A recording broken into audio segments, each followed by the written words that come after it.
Desde épocas remotas, se decía que el tener un séptimo hijo varón era una maldición, y que el infante, al llegar a la adolescencia, se convertiría en hombre lobo. El séptimo hijo del mismo sexo de una familia ha sido considerado poseedor de poderes especiales que lo iban a diferenciar del resto de los niños de ese mismo hogar. La tradición habla de un séptimo hijo del mismo sexo, sea hombre o mujer, que nacía con poderes especiales. El término hombre lobo es muy peculiar. Estamos acostumbrados a escuchar sus historias y ser nombrados de esta forma. Pero, por supuesto, esto no quiere decir que no haya mujeres lobas. El problema es que cuando una mujer loba aparece, resulta ser sorprendentemente diferente.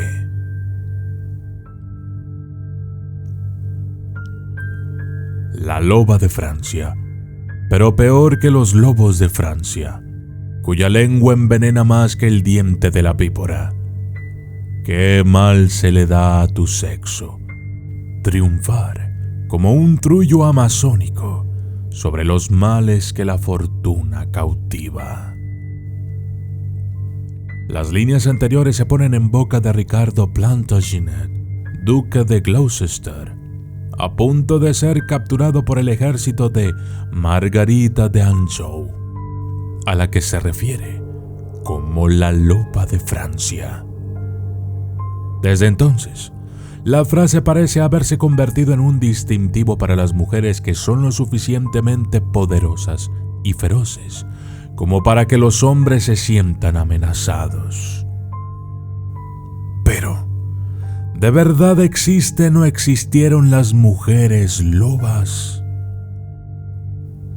Yo soy el documentalista y esto es Las Mujeres Lobas, temibles criaturas con poderes metamórficos.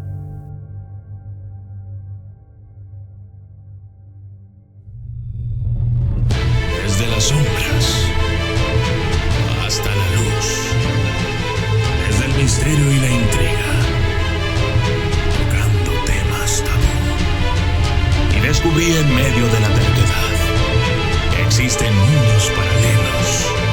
Y a través de mis errores conocí la humildad, haciendo un pacto con el cielo. Yo soy el documentalista.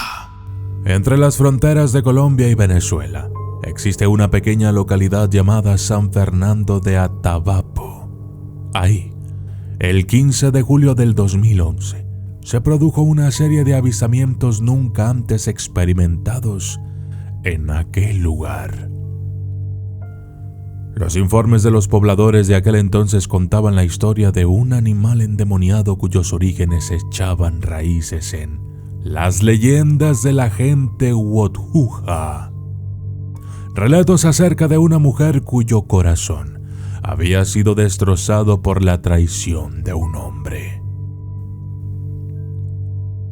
La mujer, despechada, juró vengarse de la mujer que había robado a su hombre mediante hechizos y magia.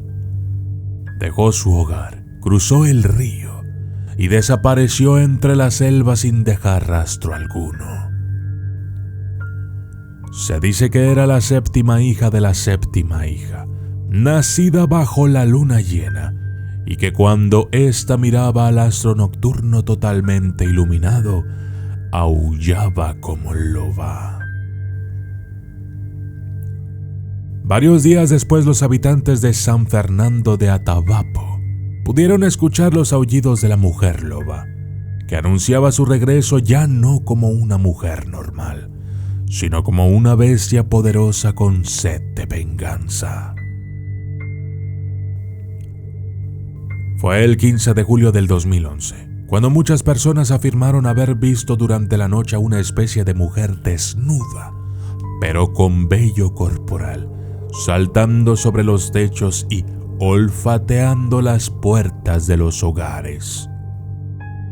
Otros más vieron una especie de bestia con pechos de mujer, atacando a los perros y desgarrándolos, pero sin llegar a comerlos, dejando sus cuerpos totalmente desmembrados y esparcidos por los patios y calles de aquel pequeño poblado. Finalmente, se sabe que llegó hasta la casa en donde la amante del esposo se encontraba durmiendo plácidamente.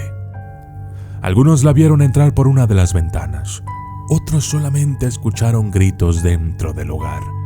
Pero lo más espeluznante de todo es que nunca vieron salir a aquella bestia, y que tanto la mujer loba como la amante del esposo desaparecieron sin dejar rastros.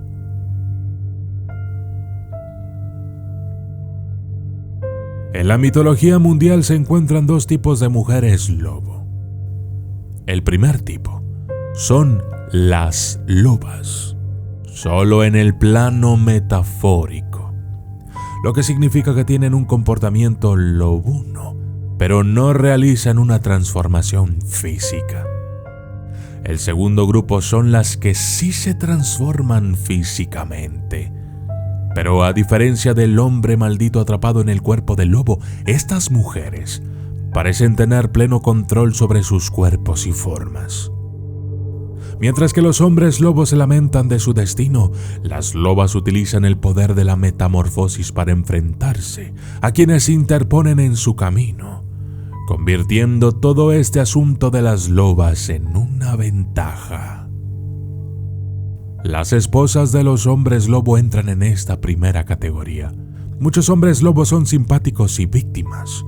Por ejemplo, Bisclavret, un caballero bretón que corre como un lobo cada 2 o 3 días en un bosque, con una frecuencia semanal. En la historia, su esposa, cada vez más suspicaz y preocupada, le convence para que revele su secreto, pero se preocupa aún más. Le pide a otro caballero enamorado de ella desde hace tiempo que robe las ropas de Bisclavret, sin las cuales el hombre lobo no puede recuperar su forma humana. Al final, su crimen se revela y es castigada con una triple sentencia. Su ex marido le arranca la nariz de la cara, es desterrada por el rey y muchas de las descendientes femeninas nacen sin nariz. La sentencia hace que la dama sea tan parecida al lobo como su marido.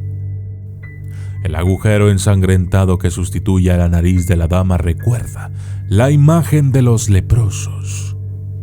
Físicamente, la falta de nariz es un rasgo distintivo de los leprosos. Espiritualmente, se cree que la lepra está asociada con la lascivia y el fraude, mientras que las mujeres moralmente cuestionables son metaforizadas como lupas o lobas. Muy pocas mujeres pertenecen al segundo tipo, pero su escasez en número no las hace menos peligrosas. De hecho, si una mujer, que solo es una loba metafóricamente hablando, causaría suficiente ansiedad como para expulsarla, cabe imaginar cuánto miedo podría inspirar una mujer transformada. Por no hablar de si esta transformación es mágica y que además tiene pleno control sobre su poder.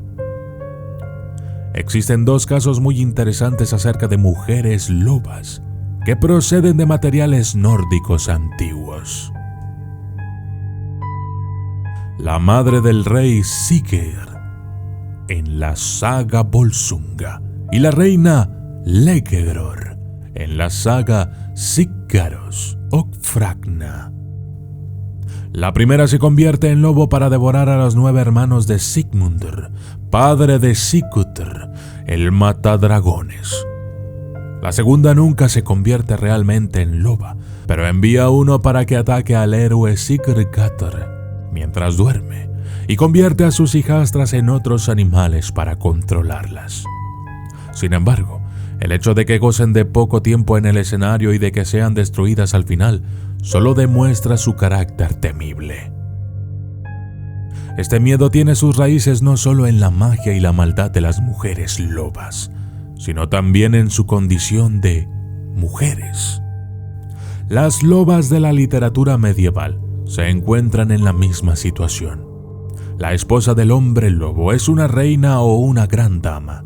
Se aprovecha de la debilidad de su marido y señor, en este caso, ser un hombre lobo, y lo derroca.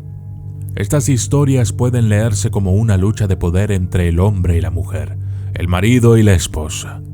La dama se impone cuando consigue atrapar o incluso matar al lobo, pero su victoria es solo temporal. Al final, el lobo, normalmente con la ayuda de una figura de autoridad, reafirma su dominio y revela el verdadero y monstruoso rostro de la bella dama. Convertida en loba, la mujer antes triunfante es silenciada y rechazada, mientras que su marido lobo se eleva por encima de la condición bestial y demuestra ser humano bajo la piel del lobo. La mujer, obligada a degradarse, se convierte en el verdadero monstruo. Y yo soy el documentalista, y esto fue Las Mujeres Lobas, temibles criaturas con poderes metamórficos.